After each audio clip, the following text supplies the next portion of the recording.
Muy buenos días, tardes o noches, dependiendo de la hora a la que esté viendo esto. Mi nombre es Melissa Hernández Domínguez y el día de hoy voy a exponer y explicar la línea del tiempo de las etapas del derecho penal de la materia de derecho penal. Primeramente vamos a ver lo que es la primera época, denominada la época precortesiana. En esta época se regió principalmente hasta antes de la llegada de Hernán Cortés. Y resulta que como eran varias naciones o pueblos en esa época, no existía como tal el derecho unificado, sino que cada pueblo instituía sus propias reglas. Y el común denominador del derecho penal precortesiano en esa época era nada menos que se basaba en la severidad de las penas. Y lamentablemente para ese entonces también se aplicaba de manera muy constante lo que es la pena de muerte. En ese entonces también existía un personaje que era la máxima autoridad y poseía el control del derecho, y era nada menos el denominado rey o cacique. Asimismo, también es importante mencionar que diversos autores afirmaban que el derecho penal precortesiano había sido de nula influencia en el colonial. Derivado de todo ello, en esta época también se derivaron cierto tipo de derechos en diferentes culturas. Tenemos, por ejemplo, el derecho penal azteca. Dicho derecho penal, bueno, prácticamente si nos metemos un poco más a fondo en ello, pues los aztecas conocieron la distinción entre delitos dolosos y culposos, también las circunstancias atenuantes y agravantes de la pena, las excluyentes de la responsabilidad, la comunicación de las sanciones, la reincidencia, el indulto y la amnisticia. Por otra parte, tenemos lo que es el derecho penal maya. Bueno, resulta que en los denominados batats o caciques también tenían a su cargo la función de juzgar y la aplicación como pena de penas principales de muerte y la esclavitud. Por otra parte, en el derecho penal tarasco, también si ahondamos un poco más en ello, pues resulta que exactamente no se sabe mucho de las leyes penales de la cultura tarasca. Sin embargo, se sabe que la crueldad que tenían las penas impuestas eran muy, muy importantes. El adulterio también había sido pues actos un poco ocasionales con algunas mujeres del soberano o Katsolsi. Y también se castigaba no solo con la muerte del adulterio, sino se trascendía a toda su familia, lo cual pues lamentablemente era así. La segunda etapa que tenemos es la época colonial. En esta época, aquí está escrito, en esta época pues se iniciaba principalmente con la conquista en el año de 1521 y se concluía con la Guerra de Independencia de 1810. También se impusieron las instituciones jurídicas españolas, tales como las leyes de Indias, las leyes del Toro y las reformas borbónicas. La recopilación de todas las leyes de los reinos de las Indias prácticamente se puede decir que constituyó el cuerpo principal de las leyes de la colonia, complementando con los autos acordados. Hasta que Carlos III, en el año de 1759, a partir de este monarca, se comenzó una legislación especial más sistemática que dio origen a las ordenanzas de intendentes y a las minerías. Asimismo, pasamos a lo que es la época independiente. En la época independiente, que fue prácticamente,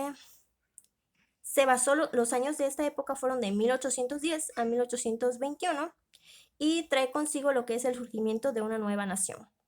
En esta nueva nación, pues resulta que fue necesario el trabajo legislativo, mismo que se enfocó primordialmente en la materialización de los sueños de la independencia, y con ello se puede decir que se cristalizaron lo que es el derecho constitucional y administrativo. Fueron en el año de 1857 cuando los constituyentes con los legisladores de diciembre del 4 de 1860 y diciembre 14 de 1864, pues los que sentaron las bases de nuestro derecho penal propio. Ahora pasamos a lo que es el Código Penal, Estado de Veracruz, del 8 de abril de 1835. Bueno, este sigue siendo el modelo del Código Penal del año de 1822 y es español. Asimismo, se instaura bajo el rendimiento de la necesidad de que el Estado ejerce en contra de los ciudadanos que ejecuten hechos punibles, con la finalidad de mantener la armonía y el orden. Entra en vigor en el decreto de la fecha del 28 de abril de 1835, como ya lo había mencionado antes, y comprende lo siguiente, lo que son aspectos jurídicos, es decir, que se dedica a ordenar la administración de justicia a través de los jueces de letras, los jueces de primera instancia, y también tenemos lo que son los aspectos ideológicos. Estos consisten nada menos que en considerar un reglamento para la aplicación de exámenes de abogados y escribanos. Por otra parte, también tenemos lo que es nada menos los aspectos legislativos. Estos se basan en la razón al trabajo realizado por la Comisión de Fórmula del proyecto del Código Penal. Pasamos a lo que es la siguiente etapa, que es el Código Penal de 1871. Este es un ordenamiento que estaba constituido nada menos que por 150 artículos, además de los transitorios ordenados en 4 libros denominados el primero, de los delitos, faltas, delincuentes y penas. Tiene marcada una gran influencia del Código Penal español del año de 1870 y también inspirado en las corrientes doctrinales de su época. Es innovador en cuanto a las medidas de seguridad y a la institución de la libertad preparatoria. La siguiente etapa es el Código Penal de 1928. Bueno, resulta que este Código Penal de esta fecha, pues cuenta con de 1 a 228 artículos, sin contar con transitorios que se agrupen en 3 libros. Como novedades, pues es importante mencionar que aportó la responsabilidad social, que estaba muy restringida, tanto en los artículos 151, 161, 194 y 195. Prisión con sistema celular, en los artículos 116 y 195. Supresión de la pena de muerte, que es la multa tostada en el sistema de utilidad diario. Reparación del daño exigible de oficio por el ministro público. Bueno, resulta también que este código fue un notorio fracaso y se integró una comisión que redactó un nuevo código que vio la luz nada menos que en la fecha del 13 de agosto del año de 1931, al ser publicado en el Diario Oficial por el presidente llamado Pascual Ortiz Rubio. La última etapa es nada menos en la que está el Código Penal de 1931. Bueno, en esta etapa, este código principalmente contiene solamente 400 artículos. Es el que contiene más artículos de todos los anteriores mencionados. Y en esos mismos artículos son en los que se recogieron algunas instituciones jurídicas importantes de corte positiva, como lo son la reincidencia y la habitualidad, acudiendo al criterio de la peligrosidad para individualizar lo que es la pena.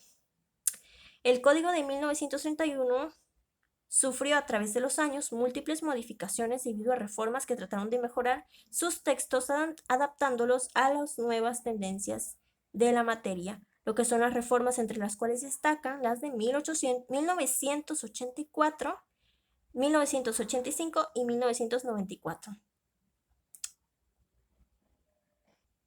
Bueno, para concluir esta explicación, creo que es muy importante e indispensable mencionar que lo que es el derecho penal como un conjunto normativo compuesto por los elementos de delito, delincuente y norma jurídica penal son muy importantes, como se han explicado lo que son en cada etapa de la historia y el desarrollo de este derecho penal.